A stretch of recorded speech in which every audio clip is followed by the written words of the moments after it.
start by introducing yourself and sharing a bit about your background and interests in the creative field? Yeah, so I'm Skyler Ridewood. I was born in South Africa, moved to Scotland when I was 7, and I've grown up here. Creativity for me is part of everybody's life. It's ubiquitous. It's really important for everyone, even if they don't quite realize it. I think for me, when I was a kid, I used creativity as a way to escape a lot of the time.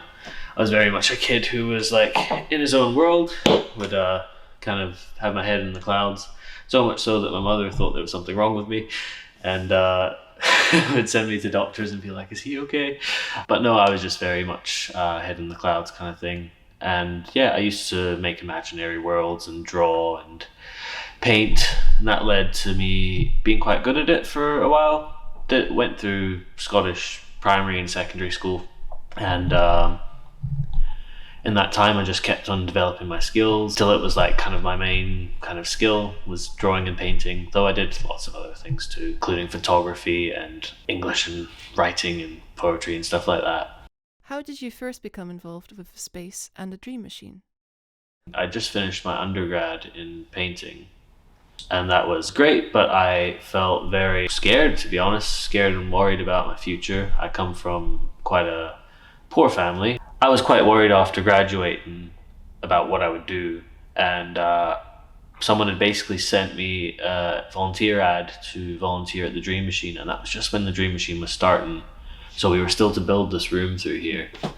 And yeah, I came in and just volunteered, shared ideas, helped build different things. And then since then, I just stayed in touch. I then went and studied some more, but throughout my studies, I kept in touch and did some projects here that I was doing within my uni.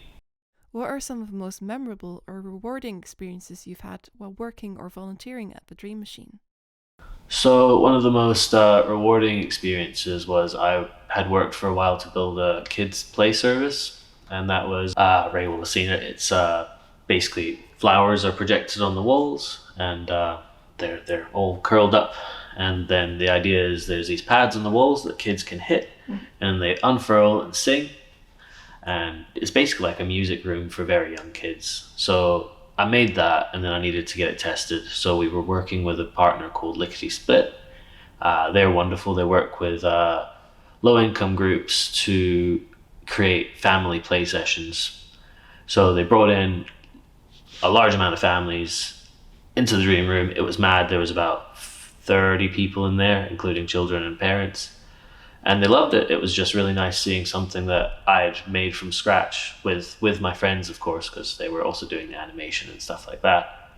But something I'd made from scratch being used and really, really enjoyed. Could you describe your current role or responsibilities at the Dream Machine and the type of projects you're involved in? Yeah, so right now my title role is service design and volunteer coordinator. So that means I'm making different services for the Dream Machine. You can go and check these out on our party packages section on the website. Obviously I haven't done this alone. Ray has helped photograph a lot, but also my volunteers have helped specifically. So really the role is to build new services that different members of the community would enjoy, and they're made bespoke for them with volunteers that I get in. Can you share your perspective on working in this sector from a viewpoint of someone with a disability? There's some debate whether dyslexia is a disability, but dyslexia, it's only difficult for me when it's actually like something like this, when it's live, when someone gives me a script and I have to read and make it sound coherent and flowy. Whereas I'm okay at doing it just freestyle, but normally I'll have to do extra prep for something like that. I'll have to know what I'm saying, so I don't actually have to read, which is a bit harder. But besides that, what has really helped me is when I was at GSA, they gave me a laptop, and specifically they had a program on that called Read and Write Gold, and that just let me listen to text rather than have to actually sit there and read it. That's helped a hell of a lot. But then also tools like Grammarly, which I also got for free and somehow still have the free version of it. That's helped me make sure that all my writing is professional and up to standard. Yeah, it's a shame that the world can't kind of come to me in that sense and just understand my garbled writing. But that's I understand why it's not. It's yeah, there needs to be one universal way of writing. So yeah, mostly it's just literacy that I struggle with.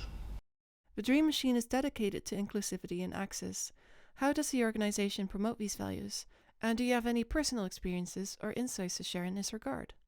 Yeah, so I mean, the Dream Machine does the best of what it's got. We do believe that inclusivity and access to the arts is incredibly important, and the Dream Machine charity embodies that with our main goal being democratizing creativity.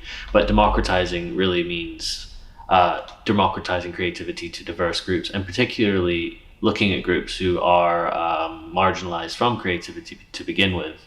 So this could be because of your ethnicity, because of your disability, because of your social economic background. A lot of people feel excluded. Working as an arts practitioner in general, even outside of the Dream Machine, the first thing you hear from people when you speak to them about art is, "Oh, art's not for me," or "I'm not creative," kind of thing. And I think really for the Dream Machine, we want to make that viewpoint change and people to understand that art is for everybody and that creativity is so ubiquitous and they're doing a lot of creative things and they're every day that they just have no idea that it's actually creative, but they certainly are. How do you see the Dream Machine contributing to the local community, particularly in terms of well-being and creativity? So the Dream Machine aspires to contribute a lot more to the local community. Right now, what we're doing is mostly working with kind of smaller communities within our local community with the Betty McAllister Award that we did to give free spaces to different groups, creative groups within Glasgow. So those groups are shared throughout all of Glasgow. That way, it's contributing. But we would really like to do something a lot more local within the Carlton. Particularly, we understand the problems that the Carlton faces, but there's also quite big barriers for the Carlton. Specifically, when I've spoken to people from here, it's the same thing that I said earlier. Most people feel that creativity isn't for them, especially those who are from very working class backgrounds, which the Carlton has a lot of. A lot of people think that that's something that they just aren't really to participate in. It's kind of ingrained. I wonder how much of it is from schooling where people were just told that they're bad at art because they can't make something look realistic, or they just haven't been given that time to do so either. Yeah, so I think the big barrier for us interacting with Carlton is this kind of us and them mentality, which really we want to break down, but it's very difficult because a lot of people think that arts aren't for them, and when you're coming across as an art space, it can seem like a barrier to entry for those people. One way around it that the space has worked at for a while and was working quite well is using food and events as a way to get people in rather than specifically saying you're here to do arts and creative things, rather get something that's more ubiquitous like food. What message or advice do you have for individuals who may be interested in pursuing career or volunteer opportunities in the creative sector, especially if they have a disability? Sticking at it is definitely what it is. It's very hard. I think you've got to earn your keep and prove that you're useful, which is very difficult. It's yeah, you've really got to stick at it if that's what you want. I also think that the world right now is maybe not being very hospitable to creativity in general. So I think if you're going into it, you need to make sure that it's definitely what you want and what you want to pursue in your life. There is other ways. Obviously, a lot of people end up being art teachers, or yeah, teaching is pretty much the way that a lot of people find this middle ground between career and what they love. But if you're wanting to just do what you love, it's a lot of hard work, and you can see that with people in the space like Michael or Andy who have built their own businesses, but it's been a long slog that they've been working at for years and years before they've managed to actually start to make a profit and be self-sustaining.